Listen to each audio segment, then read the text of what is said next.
Salmo 95. Eu vou ler os 11 versículos do Salmo 95. Nós não vamos desejar que o nosso coração seja um coração rebelde. Porque a rebeldia não dá certo. O final de um coração rebelde é morte. Eu não quero ser rebelde. Eu quero aceitar os desafios que se apresentarem diante de mim, mas buscando sempre ao Senhor, sabendo que aquilo nunca provém do coração de Deus para mim, e que Deus espera que no deserto eu clame e louve a Ele, que eu não murmure, que eu não reclame, porque eu sei que o final é como aconteceu com Jesus. Os anjos vão vir e vão me servir um grande banquete. É vitória.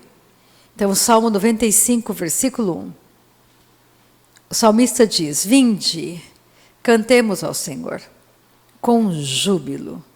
Celebremos o rochedo da nossa salvação. Quem é o rochedo da nossa salvação? É Jesus. Saiamos ao seu encontro com ações de graças. Vitoriemo-lo com salmos, porque o Senhor é o Deus supremo e o grande Rei acima de todos os deuses. Nas suas mãos estão as profundezas da terra, e as alturas dos montes lhe pertencem. Dele é o mar, pois ele o fez, obra de suas mãos os continentes. Vinde, adoremos e prostremo-nos, ajoelhemos diante do Senhor, que nos criou. Ele é o nosso Deus e nós, povo do seu pasto e ovelhas de sua mão.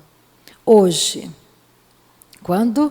Hoje, se ouvirdes a sua voz, não endureçais o coração, como em Meribá, como no dia de Masá, no deserto, quando vossos pais me tentaram, pondo-me à prova, não obstante terem visto as minhas obras.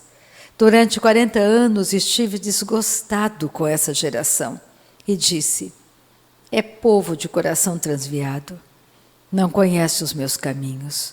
Por isso, jurei na minha ira, não entrarão no meu descanso. Isso aconteceu com Israel. Mesmo diante de todas as maravilhas, o coração deles era rebelde. Isso é algo que você tem que olhar e não desejar ser igual. E Paulo falou a mesma coisa na carta aos Hebreus, fazendo menção dessa passagem. Pega comigo Hebreus. Hebreus capítulo 3. Lembra, o Antigo Testamento é uma sombra do verdadeiro, do real. O Antigo aponta e confirma tudo no Novo Testamento. Ele é o rochedo. Hebreus 3, a partir do versículo 12. Da mesma maneira que o salmista, no Salmo 95, falou para que nós não tivéssemos um coração rebelde, Paulo também fala a mesma coisa. Quando as dificuldades chegarem para você, lembra que você precisa ter na sua boca um canto de louvor. Não um canto de murmuração, um canto de louvor, um canto de adoração. É muito importante nós sermos um homem, uma mulher de oração. Você é uma igreja, você é um sacerdote, uma sacerdotisa. O que sacerdotes fazem? Eles oram. Eles oram. Então você tem que entender que tudo nessa vida passa. Não fique distraído com as coisas do mundo, porque tudo que você está vendo está passando. Mas se você encher seu coração com a palavra, não leia a Bíblia só quando você vem na reunião, leia a Bíblia todos os dias. Leia a Bíblia. Todo dia esteja lendo a palavra de Deus. Encha seu coração, porque o diabo não quer que você leia a Bíblia. O diabo não quer que você conheça a palavra revelada. O diabo não se importa quando você vem a reuniões, Mas Ele se importa quando você escolhe ler a Bíblia, adorar, orar, jejuar, meditar, louvar. Aí está a sua força. Em Hebreus 3:12, Paulo diz: tende cuidado, irmãos. Olha o que ele diz aqui: tende cuidado.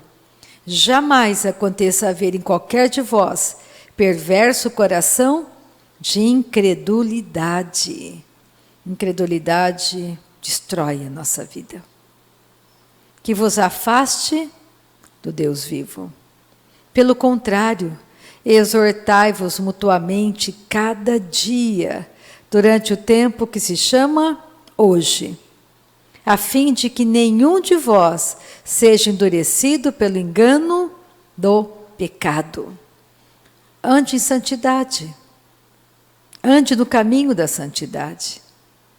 Sem santificação, ninguém verá o Senhor. E nós temos uma condição por meio da nossa nova natureza, de andarmos nesse caminho. Versículo 14, porque nos temos tornado participantes de Cristo, que de fato guardamos firme até ao fim a confiança que desde o princípio tivemos, enquanto se diz hoje: se ouvirdes a sua voz, não endureçais o vosso coração, como foi na provocação. Ora, quais os que tendo ouvido se rebelaram? Não foram, de fato, todos os que saíram do Egito por intermédio de Moisés? E contra quem se indignou por 40 anos? Não foi contra os que pecaram, cujos cadáveres caíram no deserto? E contra quem jurou que não entrariam no seu descanso, senão contra os que foram desobedientes? Vemos, pois, que não puderam entrar por causa da incredulidade. Então está dizendo, olha, aqueles que pereceram no deserto, pereceram porque eram incrédulos, rebeldes. Então você tem duas maneiras de enfrentar este mundo. Com o seu coração aberto, louvando a maneira de Deus, crendo nele, no poder dele, sendo manifestado na sua vida, buscando ser um homem segundo Deus, uma mulher segundo Deus, um filho segundo Deus. Ou a maneira do diabo. Qual é a maneira do diabo? Pode perceber, tudo que acontece de errado, quando a pessoa não tem entendimento, a primeira pessoa que ela vai culpar é Deus. Deus não viu isso. Deus não viu aquilo. E não é Deus que está por trás de todas essas coisas. Deus é o mocinho da história.